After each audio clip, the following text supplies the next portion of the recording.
வணக்கம் நண்பர்களே.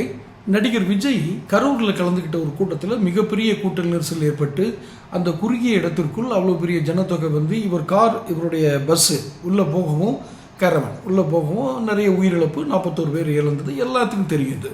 ஆனால் சமீபத்தில் அவர் ஒரு திருமண நிகழ்ச்சிக்கு சென்றதாக ஒரு ஃபோட்டோ வெளியானது சமூக வலைதளங்களில்.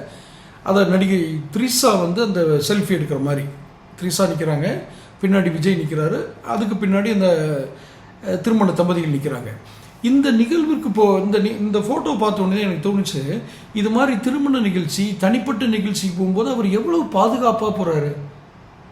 அந்த பாதுகாப்பு எப்படி அவருக்கு கிடைச்சிது, எப்படி இந்த திட்டமிடல் நடந்தது? இது மட்டும் திட்டமிடாமல் நடு ரோட்டில் பஸ்ஸை விட்டு எப்படி இப்படி நடந்தது? இது ஒன்றும் காழ்ப்புணர்ச்சியில் கேட்கல. விஜய் இதுக்கு பதில் சொல்லணும் இல்லையா? எங்கேயோ நேர்த்தியாக திட்டமிட்டுருக்காங்க. கரெக்டாக போய் அந்த திருமண நிகழ்ச்சிகளை கலந்துக்கிறாங்க, ஒரு சின்ன சிராய்ப்பு இல்லாமல் வெளியே வந்துடுறாங்க. அங்கே இவருக்கு எந்த கூட்டமும் கூடலை, எந்த ரசிகர்களும் இவரை சூழ்ந்து நின்று பின்னாடியே வந்து கட்டி பிடிக்கலை, அல்லது பைக்கில் வந்து இவருடைய காரை இடிக்கலை. இதெல்லாம் எப்படி நடந்தது? இது எப்படி நேர்த்தியாக நடந்தது? அதுக்காக இதெல்லாம் நடக்கணும், இந்த மாதிரி அசம்பாதங்கள் நடக்கணும்னு சொல்ல வரல. ஆனால் மிக சரியாக திட்டமிடல் நடந்திருக்கிறது.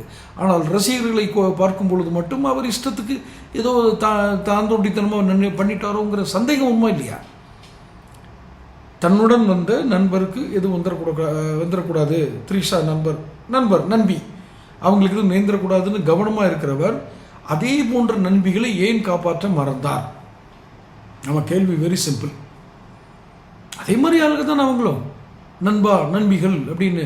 த்ரிஷாவும் உங்களுக்கு நண்பி வச்சுக்குவோம். மற்ற கேஸெல்லாம் விட்டுருங்க, மற்ற வதந்திகள்லாம் விட்டுருங்க, மற்ற செய்திகளை விட்டுருங்க. நீங்கள் ஏன் அதில் தவறினீர்கள்?